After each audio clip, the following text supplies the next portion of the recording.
era. Like, these were the guys. The greatest running back is Ted Bell, hands down. High school Oh, football, okay. Hey, hands down. listen. Hey, but you can't tell people that. Right, they but go back. They would never defeat the argument. You know what I mean? He's the first. He's the blueprint of what everybody else even gets to shoot. As I like to say, it's something else partying with no money, but you're on a whole nother level partying when you got money. So it was good times, man.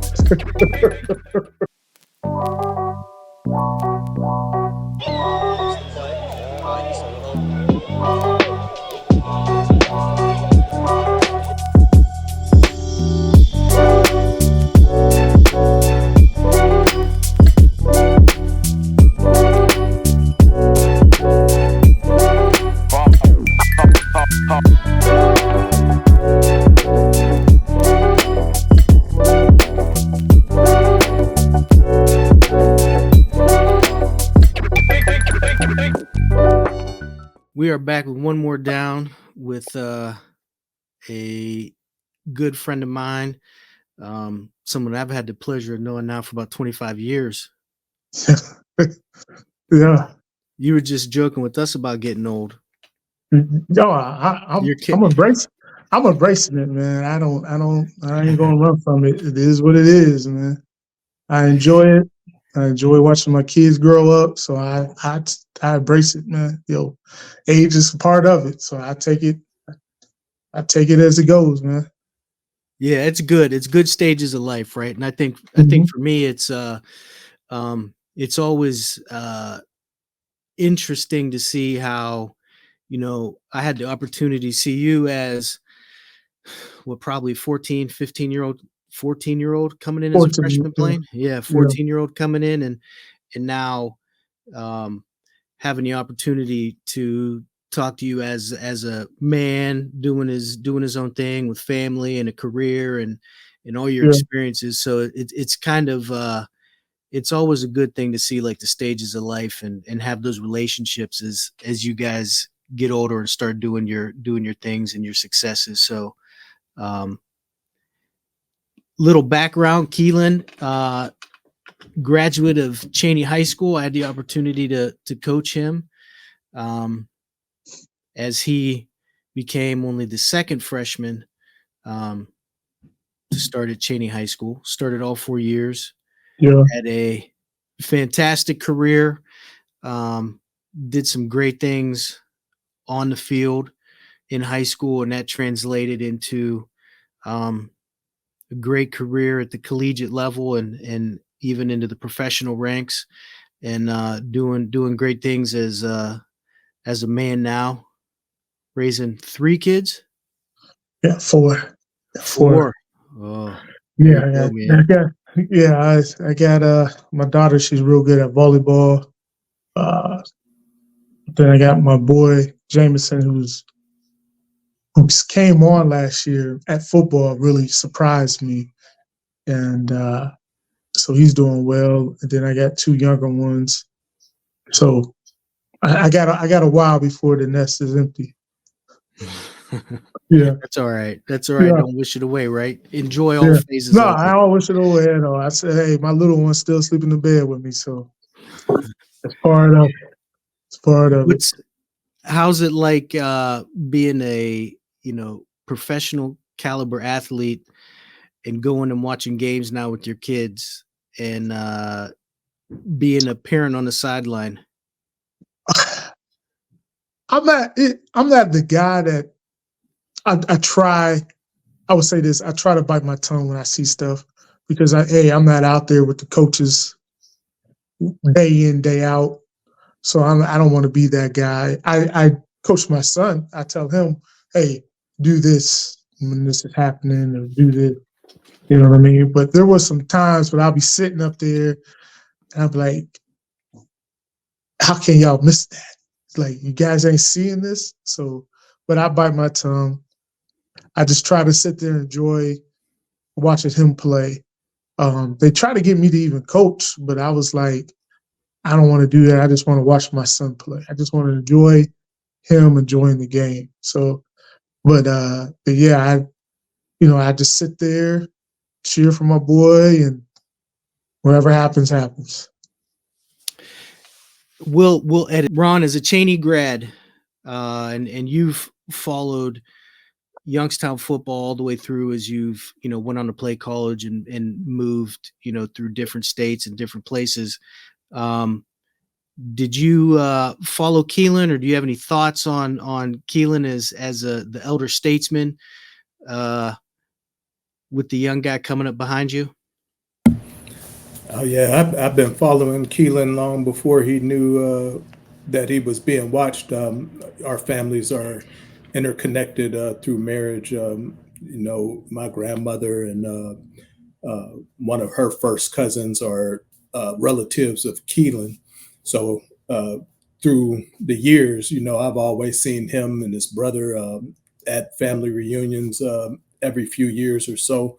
So his brother was a teammate of mine, and I always stayed abreast of what was going on with Chaney football anyway. So it was a pleasure to watch, the young kid that was, piling around, just being youthful, growing, reach his full potential as a player in his own right. So, like all guys that come from the area, that tenacity and that drive to a higher level, and that always makes us proud. It always makes people from the city have something to point to and look at in the backdrop of sometimes where we make the news for negative reasons. You have a kid really pushing and pursuing his dream to be great and to be different and to break the mold of what's expected around that area. So to get the chance to talk to you tonight and, get behind the curtain of what your football experience is and your life journey is, I'm sure that we'll both be in for a treat. And anybody who, tunes in and watches this may learn something different, get a different viewpoint and perspective. So as far as representatives of Chaney Cowboys, you're right up there at the top of the apex of anybody who's ever put on a helmet in that school. Man, I appreciate that, man. That means a lot. But like I say, hey, when I was growing up, I used to watch you guys on TV. I forgot you guys. They would play the city games on like Sunday, so I would sit there and I would watch the games. I believe it was like Sunday morning. They'll put like the city games. It'll be like Rand versus East or whoever was playing that week. And I remember just watching. Well, of course, my brother went there, and I would just watch the Chaney games. So I was watching Chaney football since I was little, and I was like, man, I want to go play for that team. Part of it was my brother's there, but then part of it, you guys were always winning. So it was like, I want to go be a Cowboy. So as you say, you was watching me, trust me, I was watching you as well when I was little.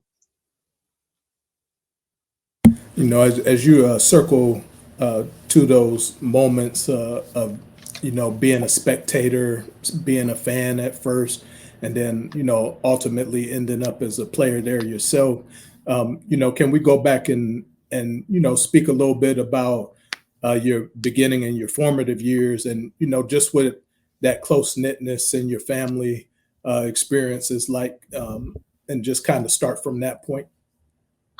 Oh, man. Well, I'll start from the point where I got into football, and I was playing for my church team, Young Disciples, down in the Vonnie Rogers League. And when I was playing for them, we wasn't good at all. So I was taking a lot of losses. And that was Tim Frost, who played at East, and Pastor Frost, who was the pastor. He started the league, started the team. And, that's when I got my first, moments and go at playing football. And then from there, and my mom put me into football. And I have to say this, she'll get mad. My mom put me into football because she wanted me to get tougher. She wanted me and my other brother, Kelly, to get tougher.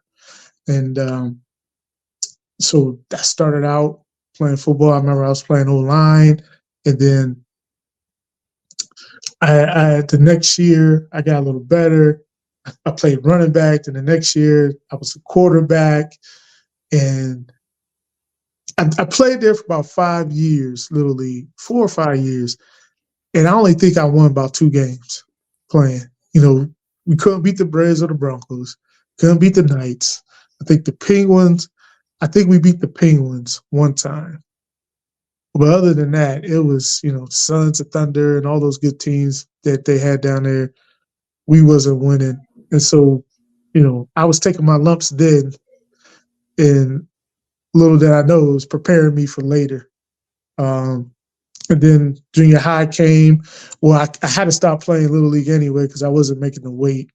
So I had to go to junior high. Playing junior high, I went to Volney and, met the Gesslers, and I got to start as a freshman. I remember I tried out for quarterback at Volney. And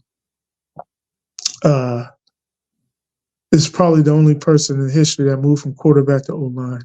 Because I started at quarterback, and I'm thinking, man, I could play quarterback. The next thing you know, I'm playing offensive line. I was playing guard next to my buddy Saul Lee Robinson. He was the tackle.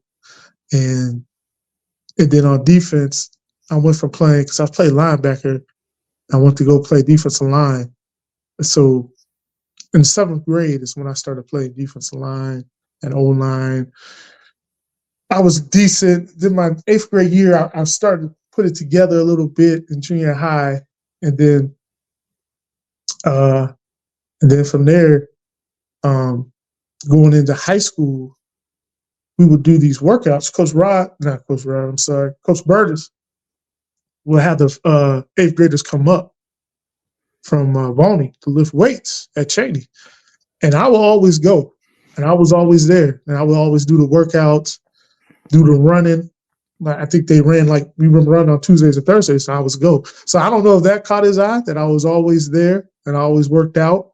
But I was always there in the spring. And then to the summer, I was there. Of course, you had to be there in the summer.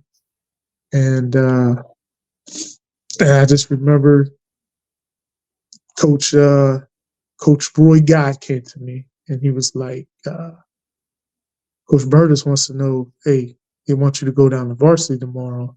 So be prepared. Like, don't go home after practice. You're going to go with the varsity. I was like, all right. I remember coming home and telling my dad that, and my pops was pumped. Mom was pumped. Everybody was excited. And so the next day I go down there, and I guess I did all right, good enough. And then I just remember Coach Berdis was like, yo, you're going to stay down here with us. And from there, it just took off, man. So, talk a little bit about that freshman year, right? Like, and I think this is important. It's an important perspective because from my standpoint, I got to witness it, right? I got to witness the down and dirty, the reality of what it was like for you. I think a lot of times people look at an NFL guy and the assumption is you're always the best. It's always not easy. Yeah. The path may not be as littered with artillery shells as what you experienced. That freshman year was probably the worst football season I ever had to be a part of. Like I said, I played Little League. We never really won, but like I said, that kind of prepared me. But I mean, first of all, I was still 14, so mentally, just the practice hours was a killer to me. Like, I don't think people understand. Like, you go from maybe an hour and a half to 3.5, and that's another 2 hours. That was a killer. And then physically, I was a big kid, but I still wasn't as strong and as physical as the other kids I was going up against. Even though I was playing and starting, I remember in practice was it was rough. It was rough trying to get through them practice, getting through the plays, knowing the plays. So mentally, that was rough. And just, every day it was a grind. And, we wasn't good that year, point blank. I wouldn't say we wasn't that good, but the other teams in the area that year were outstanding. You know, I think we played like 4 teams that went 10-0 that year. With Poland, Maslin, Campbell. That's 3. I think we had to play at Holben. I think they went 82. I think maybe it was just 3, but still, you know, it was a tough season.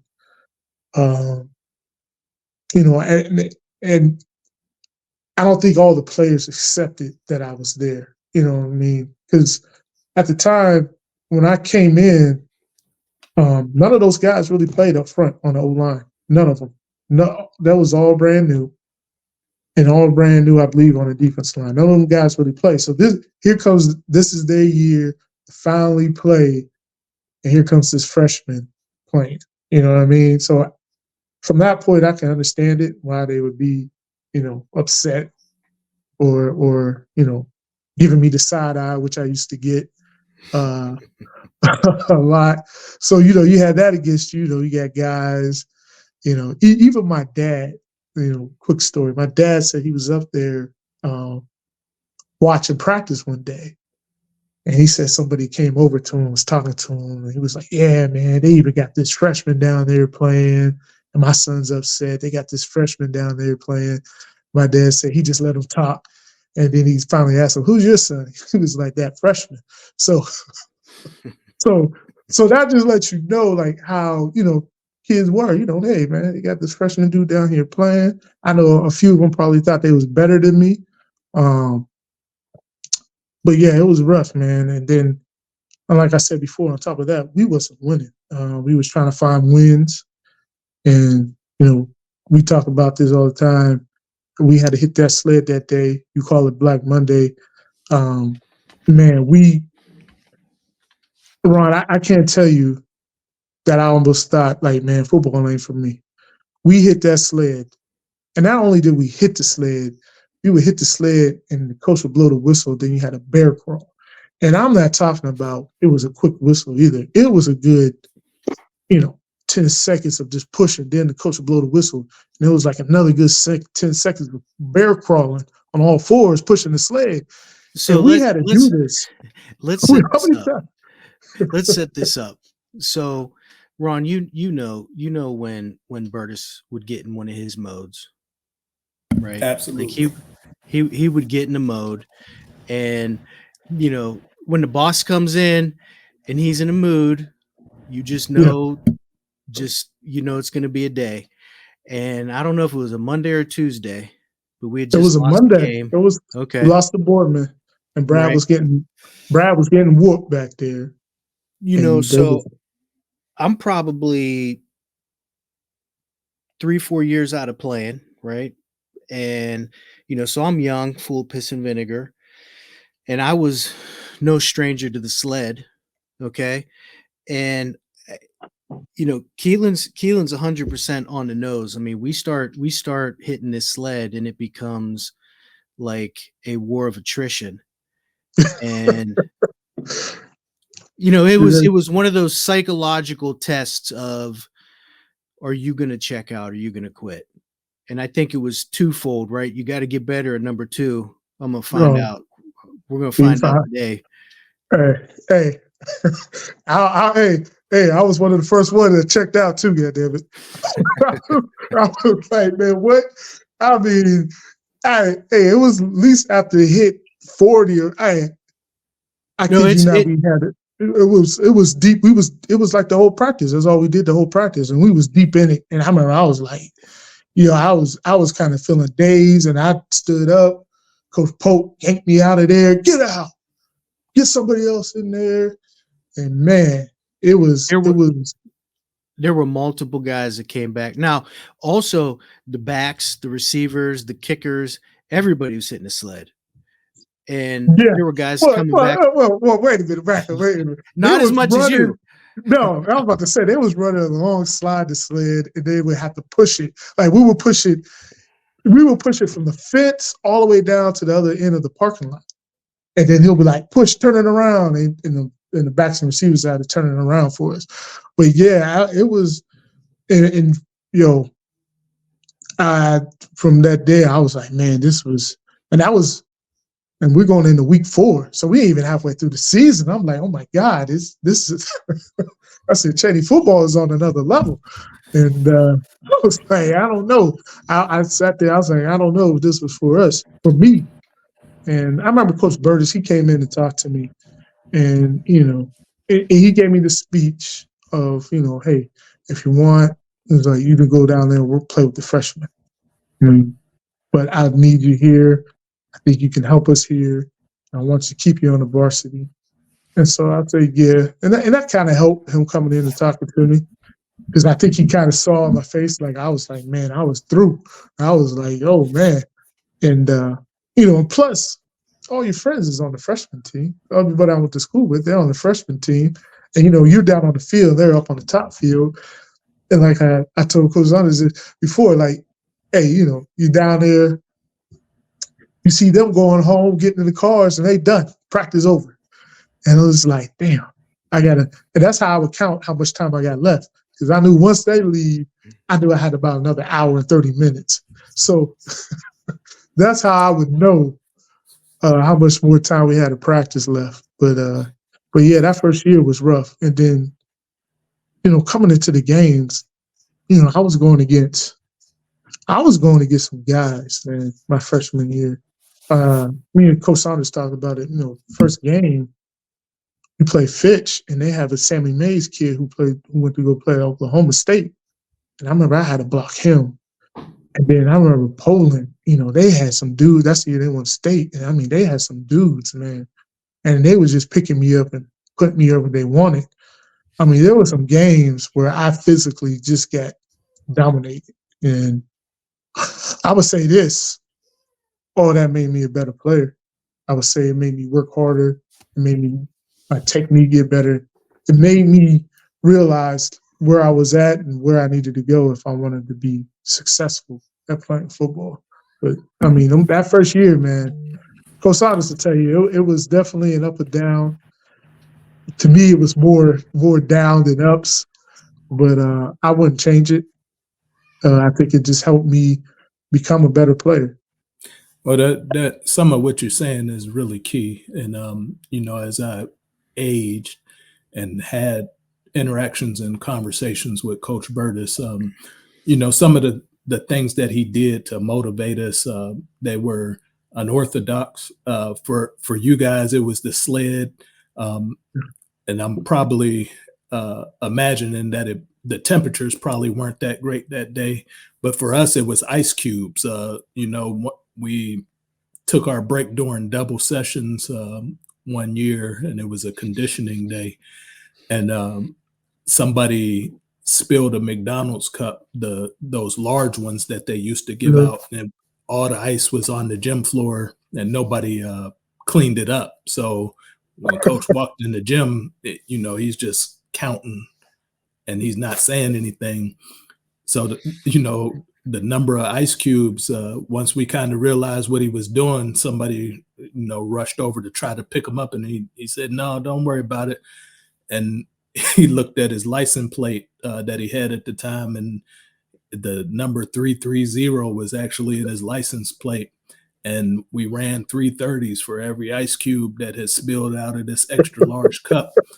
But, when you think about some of the tactics that he used and the limits that he would take you to physically and mentally, he never abused us, but he just had a unique way of tapping into your psyche just to see, how much you really wanted to be a part of that program and, follow through for what was going to be waiting out there on you on a Friday night. We're not Fitch, we're not Boardman, we don't have vast numbers, so we need guys that are able to stand up, make it through 4 quarters of grueling football on both sides of the ball. And some of what you're kind of explaining is, the testing of metal to see, who are we going to be able to count on, record aside, opponent aside, who are the guys that we're going to look at to put out there, put the uniform on and represent. Let me ask you real quick, being a kid that is developing and, you have this size that affords you the ability to be considered on that varsity level as a freshman, if you can go back to those moments and those thoughts and those experiences, getting that opportunity to play very early on, as you look back as a grown man at that younger player, what is in your mindset in terms of what you're wanting to accomplish that first year? If you're being recognized as somebody who can help, what is your viewpoint from your own perspective of what you were thinking you were capable of at that time? Truthfully, the first thing I was thinking was know the plays and don't mess up, man. That was like my number one thing. Because I remember I even asked Coach Saunders during the fish camp, we was about to go out there. I was like, Coach, man, it was like a basic play. I was like, who did I get? I just needed reassurance. But truthfully, I was just in the moment, man. I was just like, I'm on the varsity team. I don't want to let these guys down. I don't want to let the coaches down. I don't want to let my family down. Like I was kind of like in the mode of just don't look bad on film. And that was like my mindset. Like, man, don't look bad on film. Just play the game and do what I can and just stick with the block. You know what I mean? That's the only thing I was thinking about. That was the only thing. And that was at first. Now, when the season got later on, and I was getting into it a little bit, I was like, I remember playing Canton Tipton, and I think he was on TV that day or something, or the radio. And I remember I had to play defense because we're losing guys. Drew Jacobs quit, so we're losing guys. And I had to play both sides of the ball. And I remember I was like, man, if I could make a play on D and get my name on the radio as a freshman, that would be some big things. And so I got back there, and it was Canton Tipton, and I missed the sack. And I remember Coach Berdis, who was watching film the next day, and he was like, well, it was your chance. It was your chance to be known. And there it goes. And so, but truthfully, man, I was just trying to just play well, not let the varsity down. Because like I said, this was, you had Brad Smith as your quarterback. You got all these skilled players. I mean, you have guys that, are really great football players, and they looking for you to do your job. And I was just trying to make sure I did my job. Like, I wasn't thinking about making all city or anything like that. I was just thinking about just doing my job and making sure I hold up my end of the deal. Sometimes I did, sometimes I didn't that year. So yeah. Like I mean, it almost sounds, like from the mental aspect, the pressure, like you're kind of in survival mode as a freshman, right? It was. I would say that. Yeah, I was because I never knew, hey, maybe this week they might not play me. You know what I mean? I never, what I'm saying? I never knew how secure my spot was as a starter. Now, later on in the season, I kind of knew because, we had the unfortunate accident with the shed. We just didn't have the guys, really, the bodies. The shed happened. Like I said, we had a few guys quit during the season. So, I mean, we was just, we was bringing guys down from the freshman team, remember? We was bringing, like, Chris and Lincoln. It was a match unit that year. For sure. So later on, I didn't. So, transitioning into that sophomore year. So I think your freshman year you played guard, then your sophomore year you went out to tackle. Exactly. Yeah. And like, just real quick, what was that transition like mentally? So now you've been through the fire. All your friends are now coming up, going through doubles the first time, experiencing the same thing you did. For you personally, what was that sophomore year like, having that year under your belt, 10 games? Oh man, it was night and day. It was like, practices, now you know what to expect, as they say, and it was night and day, man. It was, I knew what was going to happen. I knew, hey, we're going to have to hit the sled. Like mentally, I was already into it. Physically, I got stronger, so that definitely helped out a lot. And then, and plus, hey, we was winning. When you're winning, everything is good. And we went 10-0 that year. So, it was a night and day type of thing. We're winning. I'm doing a good job blocking. Brad's back there doing his thing. We have all these skill players.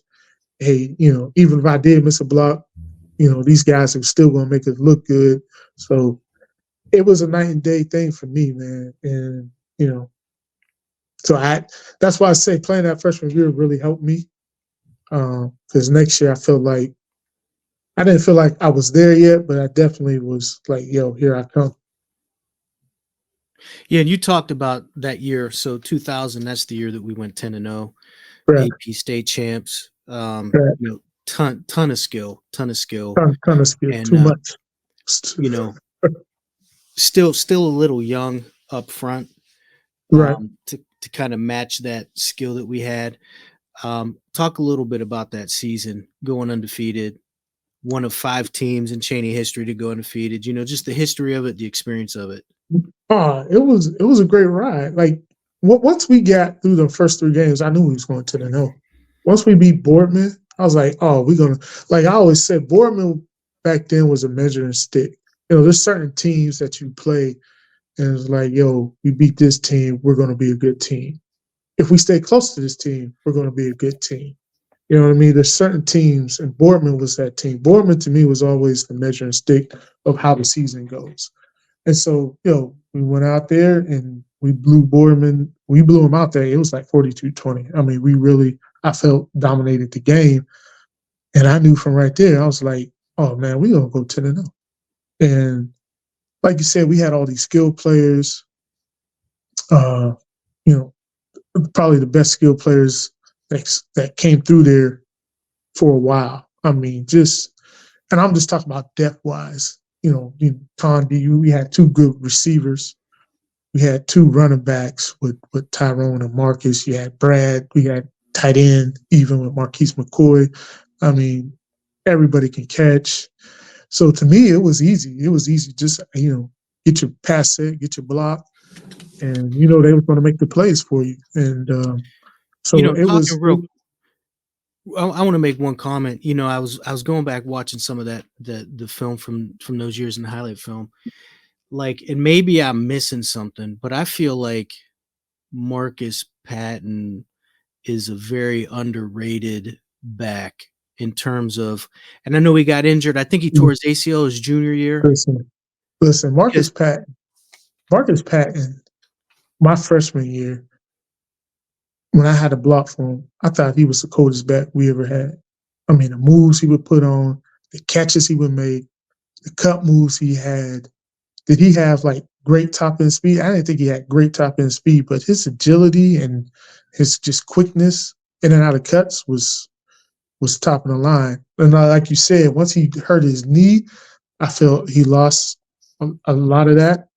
But at the time, I thought Marcus Patton was the coldest running back we had, man. I mean, he was electrifying. He was definitely a guy.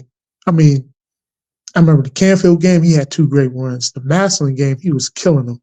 And, and I say this because he didn't even have a good line blocking for him. Like, I was just hopefully I get in the way and do something. I mean, he's making cuts.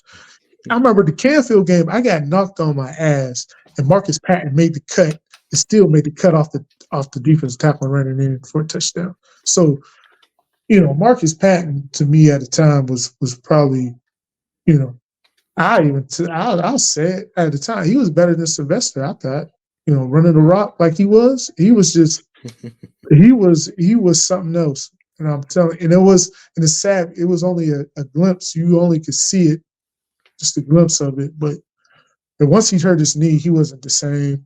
But yeah, I thought he was a great player. Great and great on defense too. I said it. Yeah, he was better than Sylvester at that time. Yeah, Hey, you can watch the highlight tape, man. It was something else, man. He was putting on some.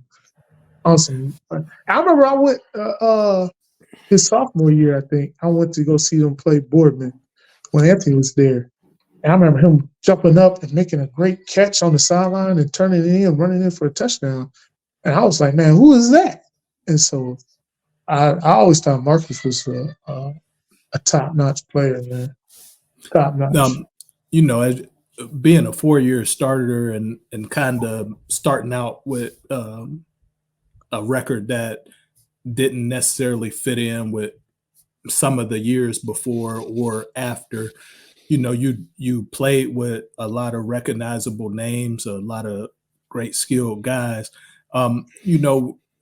As you transition from that first year to experiencing the undefeated team, and then getting towards your senior year when you're knowing that it's about to come to a close, what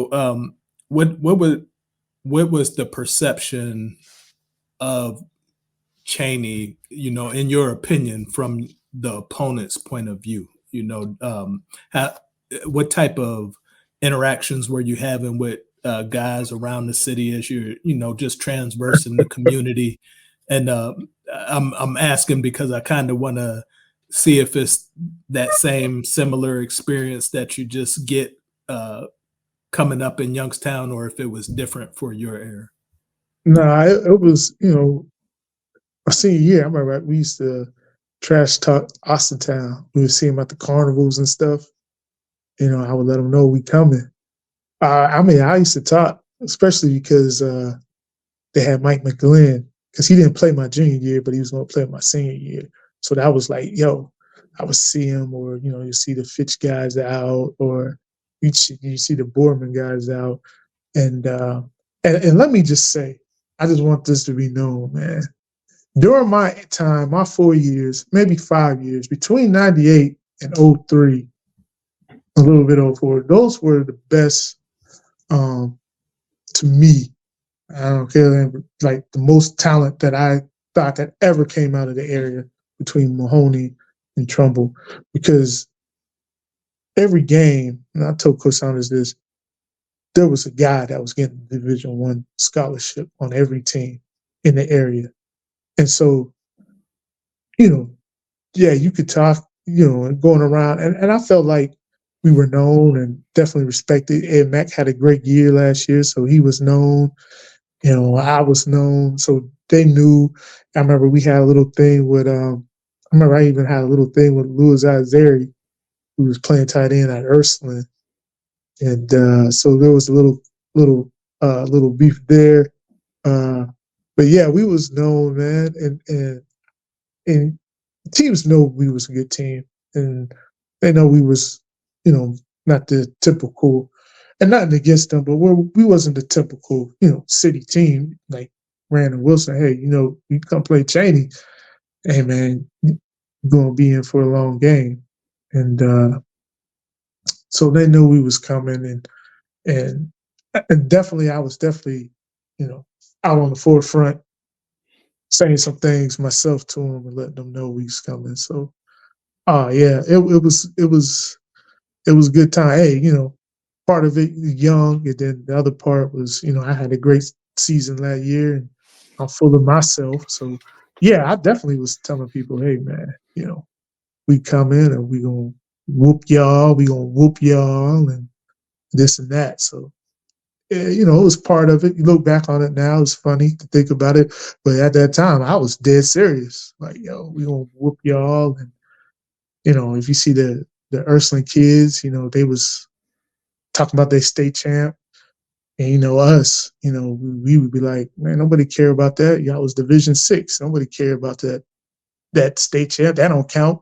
I mean, that's how it was, man. I'm telling you, like, nobody cared about your Division VI state championship, because I think that they won it like a couple of years. Nobody cares about that. You was playing. You guys were playing. No disrespect, but you guys were playing Western Reserves out there the whole time. Like, come on, man. No, we're not respecting that championship. So, yeah, it was a lot of smack talk going on around that time. and about stuff like that, man. It was, you think about it now, but back then, like I said, it was real talk. But like I said, it was so much talent in our area, from Ursuline. They had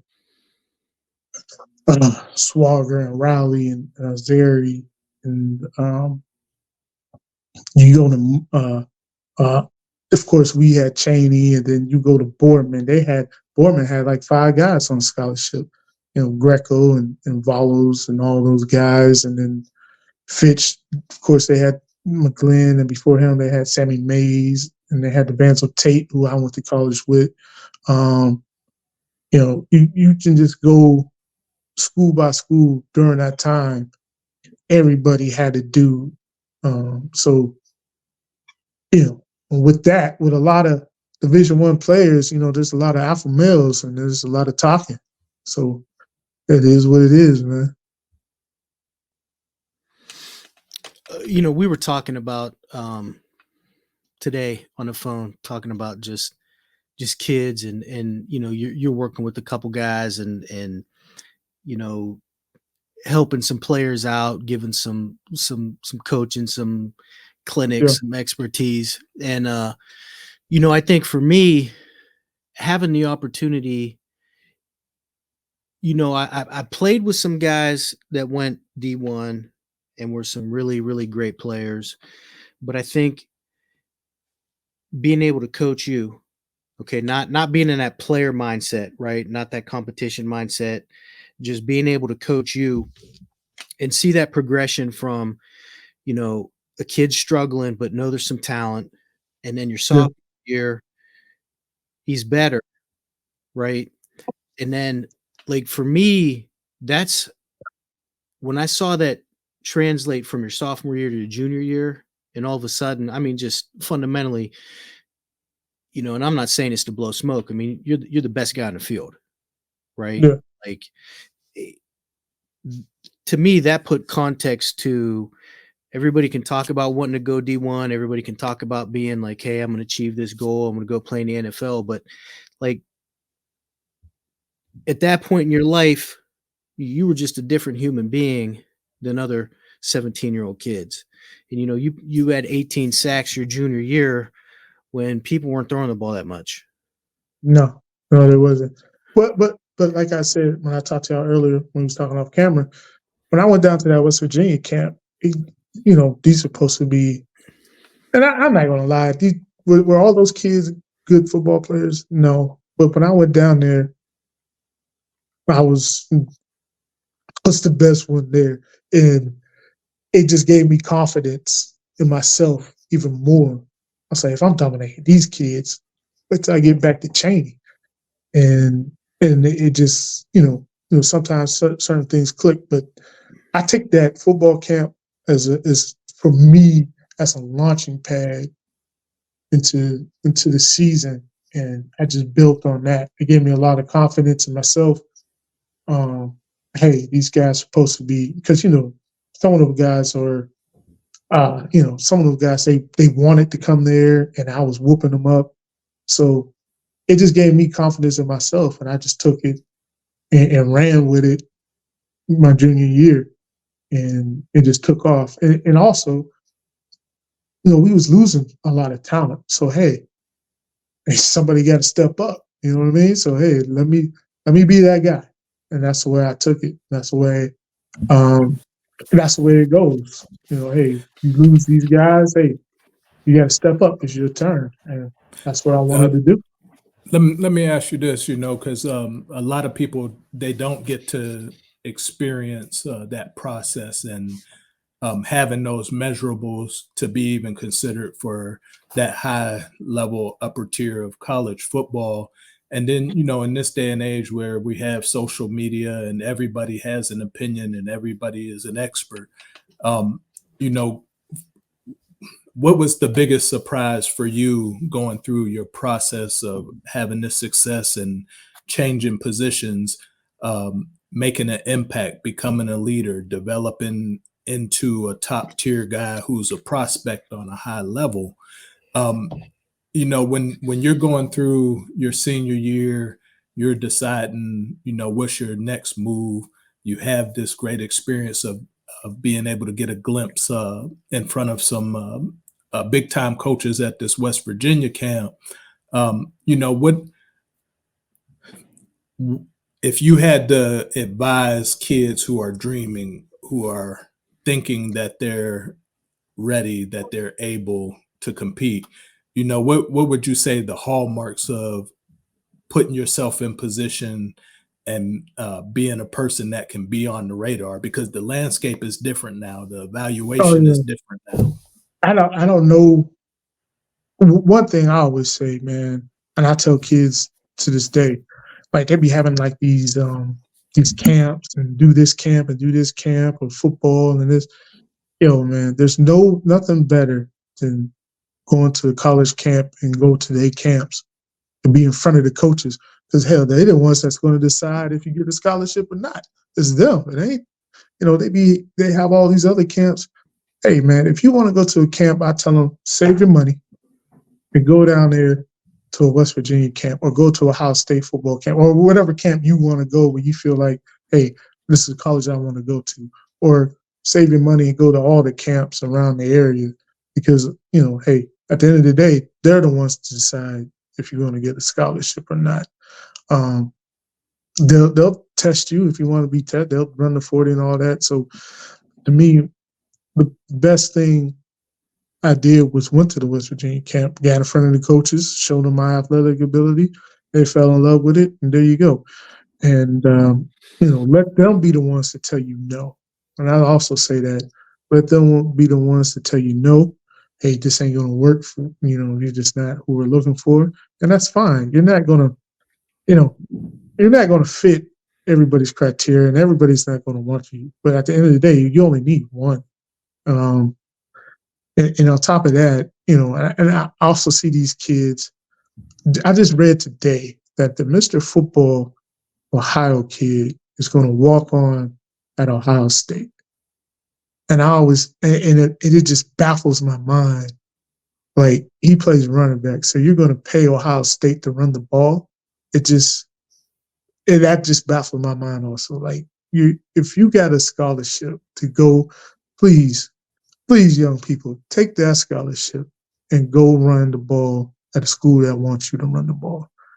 If you're good enough to get a scholarship, don't walk on to no other school. Don't pay them so you can run the ball, even if you might not even run the ball. So that boggles my mind too. So the best advice I tell kids, one, hey, if you want to get on their radar, go in front of the coaches and do it. Go out there and do it in front of the coaches at the colleges. Look up their camp times. Look up, even if it's just a day camp, 1 day camp, go do it. That's what you want to do. 2, if you do get scholarships, just don't walk on. And I know he probably from Columbus. Hey, that's always been your dream. Boom, I want to go walk on and be a Buckeye. But at a certain point, you got to think to yourself, you got to make a business decision. Do I want to pay this school back? Will they even let me play running back? Because, hell, they already got guys that they really want. Because if they really wanted you, they would give you a scholarship. Or should I just take my talents and go here, where they give me a scholarship, where they want me at, and I can go play? Hey, because at the end of the day, let's be honest with each other. You're trying to make it to the league. Most kids who get football scholarship, where they want to go? They want to go to the league. You can't make it to the league if you're on the bench. You can't make it. You can't make it to the league. And trust me, those scouts that's looking at you at Ohio State or going down to Ohio State, trust me, they're going to be over there at West Virginia. They're going to be over there at Syracuse looking at you the same way as they do Ohio State kid. Like, there's no bias. There's no, if I go over here, if I go to Alabama, I'll get more scouts. Like, no, man. If you're good enough, they'll find you. They'll come to your school and they'll look at you. And if you ain't playing, how are they going to look at you? So, yeah, those are my knowledge to the young guys. Go where you want it, and how you know if they want it if they give you a scholarship. If they ain't giving you a scholarship and they tell you to walk on, and they ain't thinking that highly of you, And it could just be a ploy so you don't go to that other school that you got to play. So, but yeah, man, that's my trinkets to you guys. Go where you want it. Get in front of the coaches and do your thing. That's how I did it. I don't know. Maybe things have changed, but hey, I still believe in going to the football camps, going where they at, on the college campus, and doing your thing. Hey, you can't be afraid to compete. You're going to have to compete with these kids. You know, a lot of kids nowadays don't want to compete. The one thing I loved about playing football was a chance to compete, and competing is the best. And, you know, you get to college and you got to, I was like third on the depth chart, and I love trying to compete and get to the top. When I got to the NFL, it's the same way. I love trying to compete and get to the top. And, you know, a lot of kids, I don't know. I don't think that's in them. You know, everybody wants to play now. And I kind of get that, but sometimes you're going to have to compete and work your way up.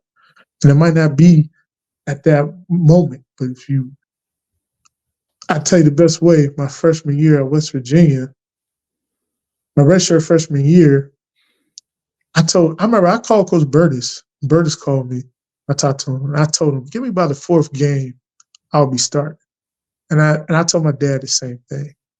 And sure enough, man, by the fourth game, I was starting because I was competing. I go out there and compete every day. And the kid spot I took was Ernest Hunter, and he was a great dude. Even though I took his spot, he never treated me different, never treated me wrong. He still was like a good friend and even helped me still, even though I took his spot. But, you know, I would compete with him, and I just wanted it more than what he wanted it. And kudos to him, because the next year they moved him to inside, and he played nose guard, and he becomes an all-conference player. So, you know, maybe that was just a word of thanking him for being a good person, even though I took his spot. But yeah, man, I just, man, competing to me was always all-time high, man.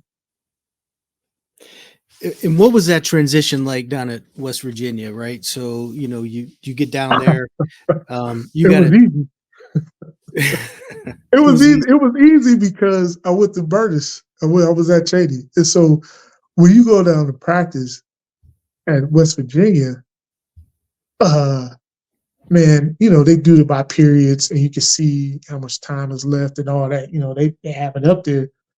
And I remember it hit 24 periods, and it's like 5 minutes a period, and he blew the whistle, and that practice was over. I looked around and was like, oh, my God, that's it? That's all I was like, oh. You know, with Berdis, you never knew. Hey, the lights be on, and you be out there, and you don't know what time it is. And you just be like, it just seemed like it just went on and on. But I always felt like Chaney football got me prepared. And so I always, you know, I thank Berdis for that. And y'all guys, you guys had me prepared to play college football. I was prepared. Yeah, there's some stuff, I had to learn and new stuff like that. But mentally and going through the drills and doing what I'm supposed to do, you know, Chaney instilled, you know, great things in me already. So it was easy for me. It was just, you know, yeah, of course I had to get better and learn technique, you know, that, but just going through practices and going day by day, it was easy for me. Well, you touched on it a little earlier in the conversation. You know, when you're going to that next step, you mentioned that alpha male mentality. So where you're leaving the high school environment where this is a choice to be a part of this team, a part of this group, and survive the difficult parts of, you know, conditioning 2-a-days at the high school level. Now you're leaving home. You're immersed in this environment where it's highly competitive. And then, you know, based on what you guys did throughout your career there, you know, it's a really high competition environment just because. I remember seeing Coach Rodriguez when he was the head coach at Glenville State. You know, he they came and played my college the last year I was in school. And that was a preview of what he installed at West Virginia. No one was really doing the spread. No one was mixing that run and that pass like he was at that time. When you're coming out of that environment where you're kind of the top of the top in high school and having to immerse yourself with guys who are proven, with guys who are highly touted and, projected to be this or that, how do you navigate that in those early experiences showing up on campus there? Well, I'm glad you know what? I talked to a kid now, who's down at Kentucky, and I tell him the same. I tell him, because I know what I went through, and I tell him, like, listen, you going down there now. Everybody got Kentucky on their helmet, but when it's springtime, you there to beat Kentucky. You scrimmage them, you play against them. That's all you're going to play against is your own guys. So you got to be prepared mentally, physically. Of, I might have to mess this dude up, even if it's your teammate. Me personally, I took that type of approach. Like, you don't scrimmage to college. You don't scrimmage no other team. All you're doing is practicing against each other day in, day out. And like you said, there's guys that establish and this and that.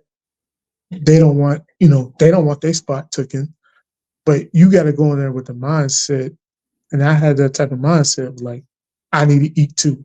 There's ain't enough on this plate for everybody. I got to eat. So either we're going to go at it, or, hey, it ain't going to be enough for you, or it ain't going to be enough for me. You see a lot of players get chewed up and spit out. I remember when I went down there, it was like 25 guys on scholarship that went down in my class. When I was about the time I was a senior, it was only about 7 or 8 of us that made it all the way through. You'll see guys fall off. You'll see guys can't handle it, and I'm not even talking about the football field. They can't handle the outside life. They can't handle being in college and going to football. Because like I told the kid, like, everything's going to be on you. You're going to have to get yourself up. You got to get yourself to practice. Like, these coaches ain't going to hold your hand. Hey, if you ain't getting it done, believe you me, they're going to try to find a way to get rid of you, and they're going to bring in the next kid. So everything you do, it got to be on you. You got to make yourself, as I said, you got to put money in the bank, make yourself available, make yourself not expendable to them, and show what you can do. But yeah, when you go down there, my mindset was, I want to make it to the league. So what do I have to do? What do I have to do here to get me to there? So my mindset was, I kid you not, you could ask the Vanzo. I would do push-ups in my dorm room. I would always do something extra. I was always doing something extra, eating more because I wanted to get bigger, stronger, faster, because I knew where I wanted to go. And looking at these guys and looking how built they were, I was like, well, I got to do something extra. And, I was trying to play catch up. But mentally, man, you got to go in there with the mindset of it's a dog-eat-dog world. Hey, we can be friends off the field, but on this field, it's business. The spring ball time, basically you're there to beat West Virginia. And I told him, I was like, spring ball time, you're going to be there to beat Kentucky. At the end of the day, watch film on Kentucky O-line, because that's what you're going to go against all the time. See what they do. Watch their plays. See how they playing it. You ain't going to scrimmage anybody else. You want to put yourself in a position going out of spring, going into summer, saying, hey, you want to be, if you go in the 4th on the depth chart, you at least want to be 2 or 3 and try to work your way up in the summertime to get 1. But, it's a different mentality, man. You better go in there, like you said, like I said, with an alpha male mentality, because there's going to be players there that are going to try to talk you out, try to even talk you out of to college. They'll try to talk you out of there. They'll try to, put you down and say you ain't no good. Hey, I done seen it all. So, you got to have a mentality, and you got to be able to snap back, or hell, you might even have to fight, at the end of the day. So, take me through a little bit of just the technique adjustment, from being a high school defensive lineman, and then, some of the things that you're learning and growing into in that West Virginia system. I think you guys were one of the earlier teams that I seen playing that 3-3-5 defense. Yeah. So can you, talk about that for a moment? Oh, yeah. Well, Pittsburgh Steelers were right up the street from us. And so the coaches would go up there and watch the Pittsburgh Steelers defense. And they come down, and, the 3-3-5 is basically all we're doing is putting more skilled players out there.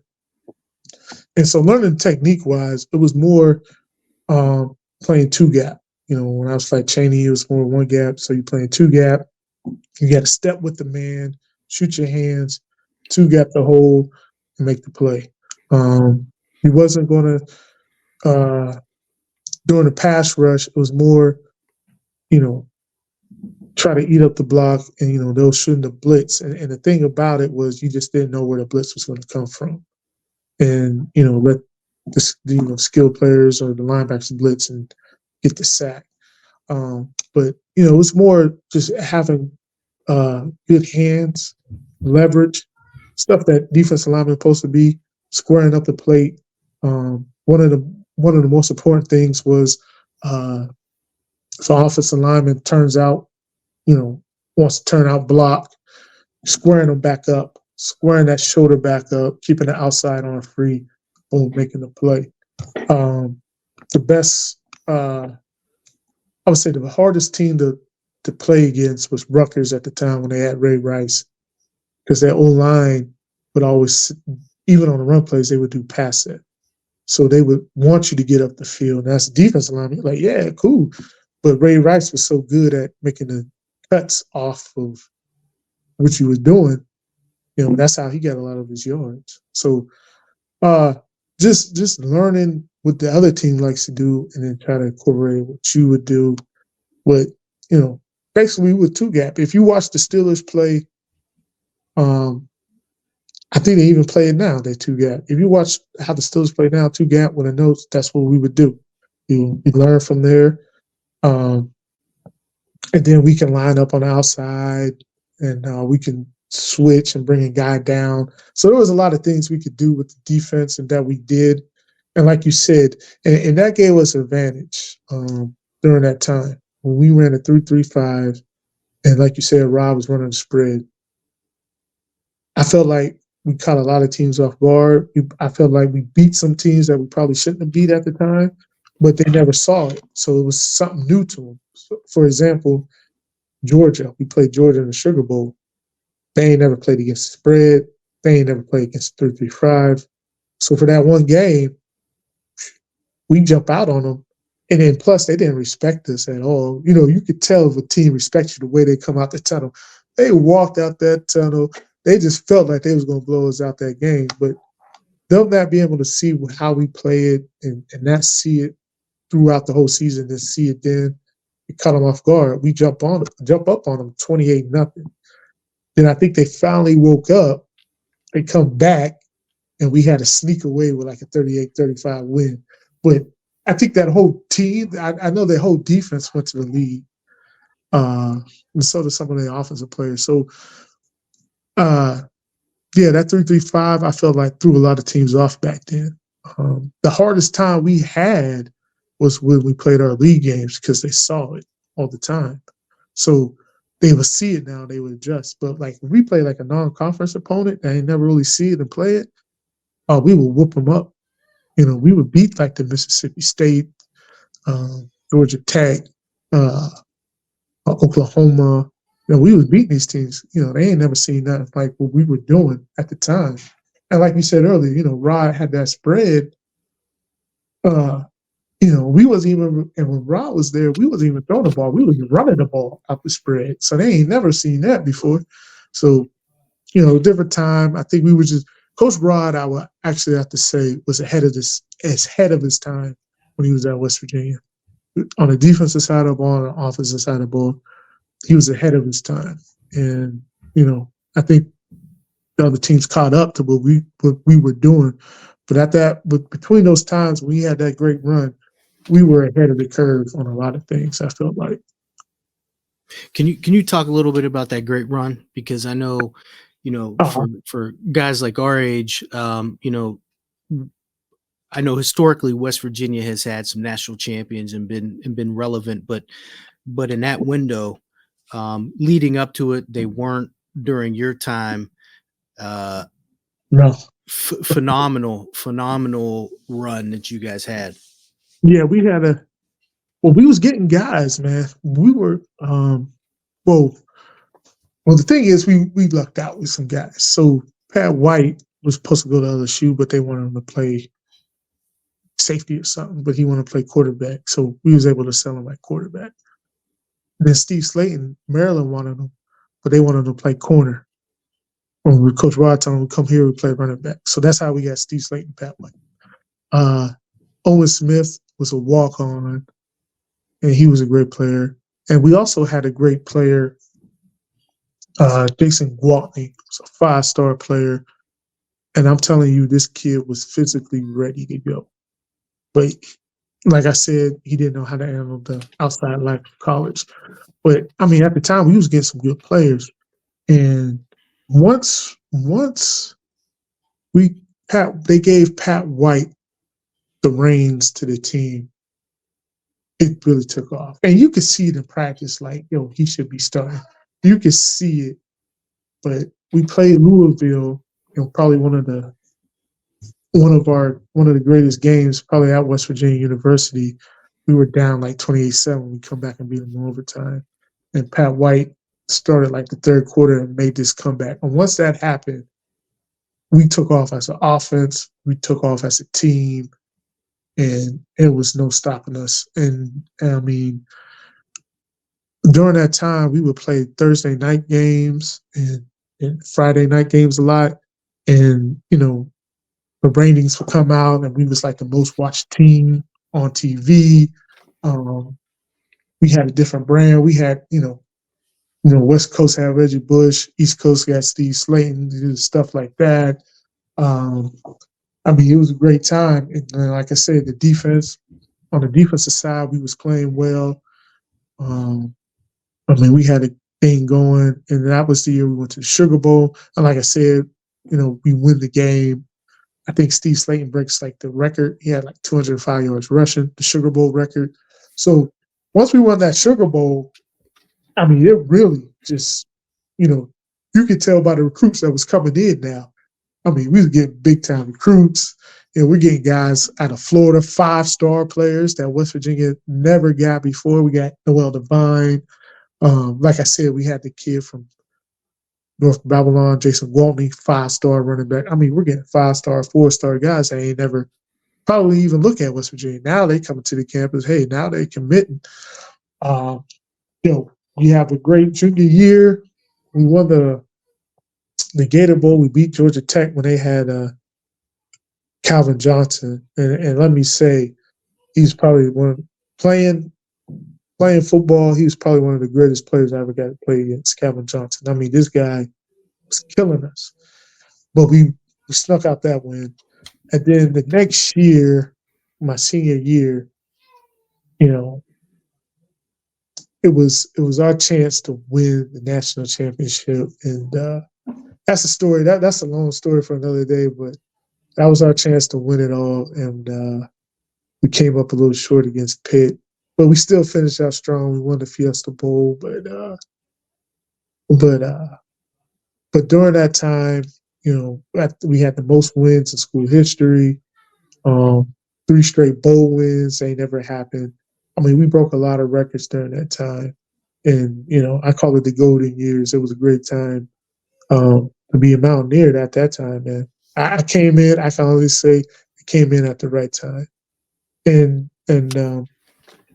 to another note, I can say that, I had a chance to play with probably three of the best quarterbacks ever. You know, in high school, I got to play with Brad Smith.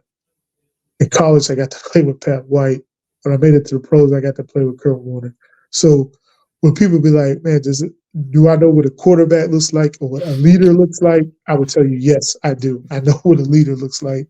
And I could tell you that's it or that's not it. You talk about three just astounding guys off the field and how they prepared themselves for the games and how they got themselves up. I mean, it was, they all had the same attributes, and you can just see it. But yeah, West Virginia, man, it was a great time, man. We was rock stars down there, so it was fun. And then, so you leave on looking back a high note, right? I know in the moment it probably wasn't a high note, but in the moment of beating Oklahoma, it was, yeah, right. Then you start setting your sights on going to the NFL. Yes. And what's your mindset and preparation like during that time? During that time, I was just you had to play in the All-Star game, and I was just wanted to, work out, as they say, just work on your 40 time. But I was just working out hard, trying to get ready for the combine and just getting prepared. And so I never got invited to combine, so that was a big letdown. And I was down about that. I was like, damn, I was supposed to be this and that. I don't even get invited to the combine. And then, but I quickly shot that out of my head. I was like, well, hell, it's going to give me more time to prepare and show them what I can do. So I didn't get invited to the combine. We have our pro day. I felt like I killed it. The coaches were, talked to a lot of coaches and the personnel and the scouts that's there. And then, the draft comes. And, people don't know, but you get calls around the 6th, 7th round. I remember I got a call from the Jaguars, like, yo, we're going to pick you this round, this and that. It was like 6th round. It didn't happen. And then, then you get calls from other teams and be like, listen, we want you here, this and that. In the back of my head, like, damn, if you wanted me there, you would have drafted me.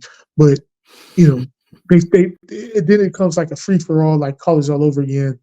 They're trying to recruit you to come here and to come to, I swear to you, during the end of the draft, like 7th round, at least 18 teams was calling me and my agent, talking about they want me to come there, and sign me and this and that. And so I didn't get drafted. That was a big letdown for me. That was very, humble pie, as they say. I took that on the chin hard, like, damn, everybody wants to get drafted. But then, I'm sorry. So, when you're talking about that process in those moments, you're starting to talk about the business decision of what the game is now. For you, as you're going through this roller coaster of emotions in that experience, how are you resetting? How are you reframing and, deciding on what is your new motivation now that you get that peak that, projections are one thing, getting the call is another thing. And then ultimately still having the chance is where your money is made or where you get to finally prove whether you can or cannot, whether they made a mistake or whether they were right. When I kind of decided I was going for the Cardinals, the one thing I asked the coach was, Coach Pendergrass, defensive coordinator, Coach Ron Aikens, like, will you give me a fair shot to make the team? That was like my one thing. Like, I told him, like, as a man, all you can ask for is a fair shot when you're playing in the league. Like, give me a fair shot and I'll come play. And they said they would. And plus they offered, they they offered the most money too. But I visit the Arizona Cardinals, and I went there and I liked it out there. And part of me was like, man, I just want to get away. So I was like, I don't even want to be on the East Coast no more. I just want to get away. And part of me, like you said, it was like a reset. Let me go out here and do my thing. And my mindset, truthfully, was, man, I got to make the team. And, hey, this is all I know. I never worked a job or nothing like that. My mindset was going in, making the team, and doing whatever I had to do it. So it was definitely a real quick of emotion. It's like, damn, I was down and out, but hey, the Cardinals want you. They want to fly you out. This and that. Hey, well, I talked to the coach. Like I said, will you give me a fair chance? I just need an opportunity. They said they'll give it to me. And I was off and going. I was ready to go. So, you ain't got really time to dwell on, not being drafted, and sad face and stuff like that. Yeah, you got to get up. You got to go. You got to go out there and try to earn it now. And, playing in the NFL and getting to that level, now you're talking about grown men with mortgages and kids to feed and they're at this school. I don't want to get cut and have to take them out this school. I mean, now you're talking about, you thought it was serious in college. It definitely gets serious in the NFL. And so, yeah, it wasn't much time to think about it. Hey, like I said, I was down. It was a humble pie. I hit my chin, but hey, man, I had to, fall down 9. You got to get up 10. And so, hey, they called me. And I was like, yeah, it was between them and Pittsburgh, which is funny because, we both ended up in the Super Bowl. Because Mike Tomlin, I got to meet Mike Tomlin. He was a good dude. The defensive line coach was a good dude. It was defense that I knew how to play two gap because, we was doing what they were doing. So it was really down between those two teams. And for some reason, I just wanted to get away with something new. And like you said, it was like a reset. I didn't want to be around. I was like, damn. So I was like, let me go out west. And I felt like it was the best decision at the time. And it was for me. Was that your rookie year that you guys went to the Super Bowl? Yeah, my rookie year. I tell anybody the main reason why we went to that Super Bowl because nobody got injured. That was like number one. Like that whole year, I think Antoine Bolton broke his jaw in the Jets game, but he came back like 2 weeks later. But we didn't have no major injuries that whole year. The offensive line stayed healthy. It was probably something you'll never see again. The offensive line stayed healthy. The defensive line, nobody got hurt. Linebacker, everybody was healthy the whole year. And then once the playoffs came, it clicked for us and we made a run. But, I attribute that to everybody stayed healthy the whole year. Once we got the 53-man finalized, now there was their cuts and some things happened, yeah, but nobody got injured. Nobody had no significant injury or out for the season. Everybody stayed healthy. It was crazy if you think about it, especially watching football now. Every other play somebody's hurt, but nobody got hurt. And we was able to make a great run at the right time. What was it like going through NFL playoffs, going through NFC Championship, getting into the Super Bowl, just the media, the pressure, still doing your job, but there's other responsibilities. What is that experience like? It was cool, man. I would tell you this: it was probably the longest year of my life because you go from college football to training to right to NFL football, and then you went from 12 weeks to now you're like week 20. So on that end, it was long. It was a long year. We went 9-7 that year during the season, so it was up and down season. But once the playoffs hit and we made that run, it was like it was like new life went into it. It was like a whole, as they say, it's a whole new season. They ain't lying. It felt like that. It felt like a whole new season. And we beat the Falcons. I'm like, well, hey, we might have a chance. And then we go out to Carolina. We beat them. I'm like, oh, snap. And the Eagles won. And so they was like a lower seed than us. So we get the home game. I knew right then we was going to win. I knew right then it was our time. And then we win that, get the championship. You're trying to figure out, everybody wants to come down there now to Tampa. So now you got to figure that out. Super Bowl tickets. There's people buying Super Bowl.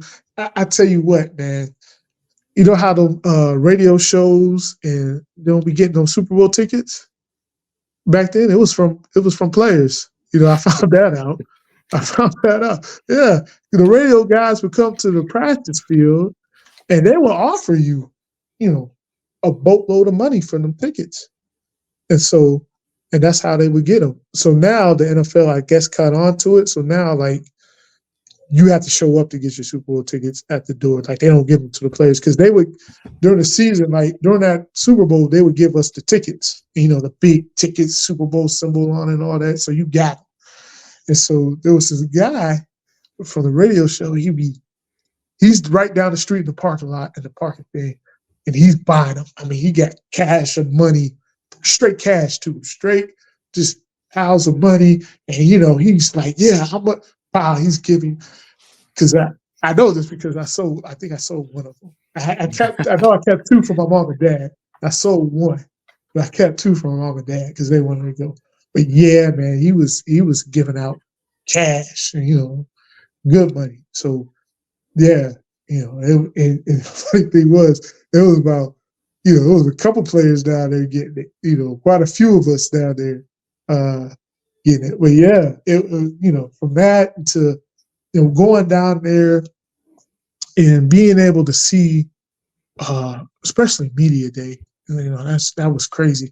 Because you're seeing people that you watched up playing. I got to meet Marshall Faulk. You get to meet Chris Berman, who I didn't even know was that big. Chris Berman's a big guy.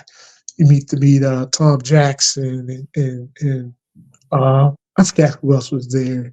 And then you get to meet you see John Elway there. That was another guy, and I was like, man, I didn't even know John Elway. John Elway looked like a linebacker, and so it was cool seeing some of the old players. For me, that was like the coolest thing for me being down there was seeing some of the players I grew up watching and seeing them in real life. So yeah, that was probably the coolest thing. But that's besides the parties. You really can't get to the parties because you was playing a game. You had curfew, but there was a couple parties we was able to go to. As a team, as a defensive line, that was cool. So, I mean, overall, it was and that's not even talking about the game. During the game, we had who sung the national anthem? I can't think of her name. But I mean, she tore it. It was between her and Whitney Houston. It was probably the best rendition of the national anthem I ever heard. And the planes flying over, all the fireworks and all the glitz and glam is there. It is a show in itself it's a show in itself in the pregame before the game even starts. And then of course, I would have liked to watch the halftime show, but you're in the locker room. But I mean, it was definitely one of the best experiences I had to be a part of, especially as a kid growing up. You always watching the Super Bowl, but to be there and to see it up front and see it live and close, yeah, that's something else, man. Did you ever? I was just thinking about this when you're talking about the Eagles. Did you ever cross paths with Brad? I was on the practice squad, but we got to go play the Jets, and we went with him, and so we went with him, and so after the game, I go, you got to go through this TSA to get on a bus. So I was like, cool. So I did that. I'm walking. I see Brad in the parking lot. So I get off the bus. I go over there talking to him. We're talking, and then the TSA lady, she comes running. She's sprinting up the parking lot. Like, well, what is this lady doing? And she starts yelling like, "Yo, you can't talk. Such and such. You already went through the line, I guess, through the metal detector and all that. You gotta, be on the bus." I was like, okay. So the lady was tripping, but yeah, that was the only time I got to see him play. But I didn't get a chance to play against him that time. The games I got to play against was my second year. I got to play against Peyton Manning, which was something that I'll cherish. Peyton Manning, and then I played against the Jaguars when they had David Gerard and they had that big running back from Greg Jones, that's his name, from Florida State. And Maurice Jones-Drew, he was there too. So, but yeah, man, that was a good times, man. It was good times. As they say, as I like to say, it's something else partying with no money, but you're on a whole nother level partying when you got money. So it was good times, man. Keilen, so we always wrap this up with the one more down concept, and so you have a ton of experiences at the high school level, the collegiate level, the professional level, even the personal level. So if we give you the scenario of if you had one more down, what would you be doing? Where would you be, and who would be with you? A scenario, one more down. What would I be? What would I be doing? You talk about just life, or you talk about in a football game, or would we? It's your discretion. Whatever it can go, whatever angle you want to do. Man, I would bring it back to since we're on football, man, I won't keep it a football. I would bring it back to when we played Pitt to go to the national championship game. I had a lot of losses, but that one stings the most to me for some reason. I to this day I still can't even watch the game. So if I had one more down, I would be his Pitt third quarter. They run a screenplay to LaShawn McCoy. And the whole week, the coach tells me, if they run a screenplay, you can grab the running back in the backfield. I'm like, what? You can do that? I was like, all right, cool. So instead of me trying to pick the ball off, what I felt like I was in position to do, I grabbed LaShawn McCoy. And they called a flag on me. And then they got the first down. And I forgot what they called it. They called like holding or something. And I remember coming to the sideline, I'm thinking like, damn, if I can do that play over again, I could have just waited right when he threw the ball and took it to the house. I don't say take it to the house, but damn it, I would have at least got us in a position to score. So if I had one more down, that would be it, man. Just Pitt Panthers. I still remember that play. They ran the screen